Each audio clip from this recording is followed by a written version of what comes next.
Bonjour à tous, nous allons parler dans cette vidéo d'opérations sur les événements et aussi d'équiprobabilité.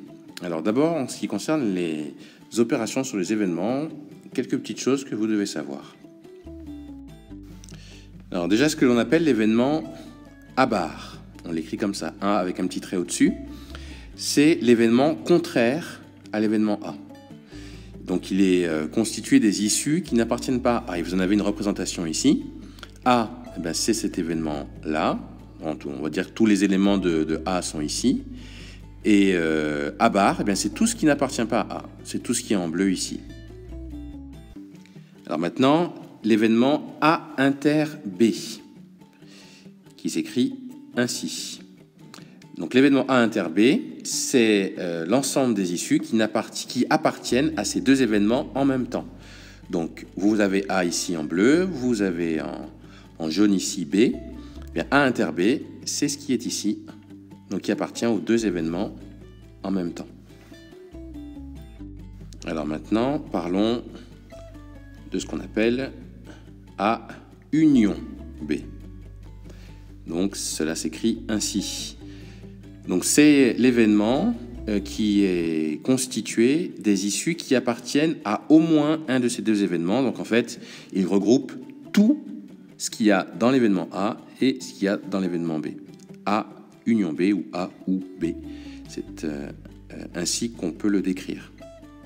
Et puis finalement, événement incompatible. Là, vous voyez, l'événement A, il se trouve ici, en jaune. L'événement B se trouve ici. Et en fait, les deux événements sont dits incompatibles si A inter B égale l'ensemble vide. Ça, c'est l'ensemble vide. En tout cas, ça, c'est l'ensemble vide. Donc, ça veut dire que si vous prenez les issues qui sont dans A, eh bien, il n'y a pas du tout de lien avec les issues qui sont dans B. Il n'y a pas d'intersection entre les deux. C'est pour ça qu'on dit que A inter B, c'est l'ensemble vide. Donc voilà quelques éléments de vocabulaire sur les opérations avec les événements.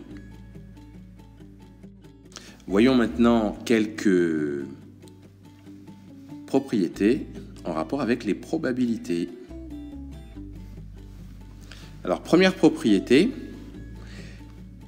si A et B sont incompatibles, eh bien, la probabilité de l'événement A union B, c'est égal à la probabilité de A plus la probabilité de B.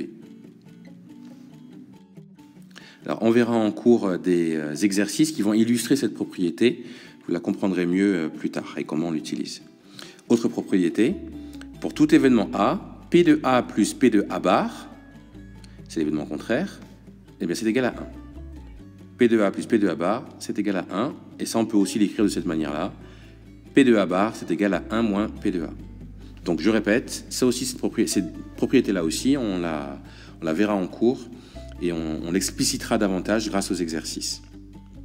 Alors parlons maintenant d'équiprobabilité. Alors, lorsque tous les événements élémentaires d'un univers oméga ont la même probabilité, on dit qu'on est dans une situation d'équiprobabilité sur oméga. Dans ce cas, la probabilité de chacune des issues est 1 sur n. N est le nombre d'éléments de l'univers. Alors vous allez comprendre cette définition grâce à l'exemple qui est donné ici. Je donne deux exemples de situations d'équiprobabilité. Quand on lance un dé cubique qui est bien équilibré, on note le numéro qui se trouve sur la face supérieure du dé. Donc en gros, on lance un dé, on regarde combien on trouve. Eh bien, on est en situation d'équiprobabilité. Alors pourquoi on peut dire ça? C'est parce que chaque issue, à obtenir 1, 2, 3, 4, 5 ou 6, eh bien, a la même probabilité d'apparaître. C'est 1 sur 6. Vous avez la même probabilité d'obtenir 1 que d'obtenir 2, que d'obtenir 3, que d'obtenir 4, que d'obtenir 5 ou 6. Et c'est pour cela qu'on dit qu'il y a équiprobabilité. Équi, même, égale, même probabilité. Autre exemple, choix au hasard. On voit ici d'une carte, c'est pas d'un carte, mais d'une carte dans un jeu de 32 cartes. Eh bien, dans ce cas-là aussi, vous avez à chaque fois une chance sur 32 d'obtenir n'importe laquelle de ces cartes-là.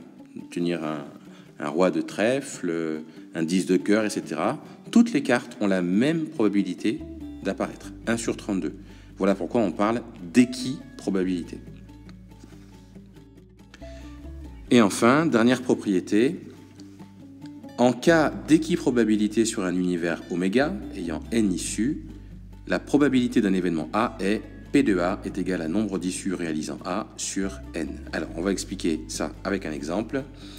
On a un dé équilibré à 6 faces, numéroté de 1 à 6, donc on sait qu'on est en situation d'équiprobabilité, c'est ce qu'on a dit juste à l'instant. Alors, supposons l'événement A obtenir un nombre impair. Eh bien, vous savez que le nombre d'issues réalisant A, donc le nombre d'issues, le nombre de nombres impairs en fait, pour un dé, eh bien, il n'y en a que 3. Il y a le 1, il y a le 3 et il y a le 5. Donc ça fait 3 possibilités de nombres impairs. Eh bien, ce que nous dit la formule, c'est que pour calculer donc la probabilité d'obtenir un nombre impair, je fais 3, puisque 3 nombres impairs entre 1 et 6, divisé par le nombre total d'issues, c'est-à-dire 6, puisque j'ai 6 nombres possibles. Donc voilà pourquoi on obtient 3 sur 6, et 3 sur 6, c'est une fraction que je peux simplifier en 1 sur 2. Donc voilà comment calculer lorsque l'on a équiprobabilité. Je répète ce que j'ai expliqué précédemment. On pourra comprendre tout cela encore mieux grâce aux exercices.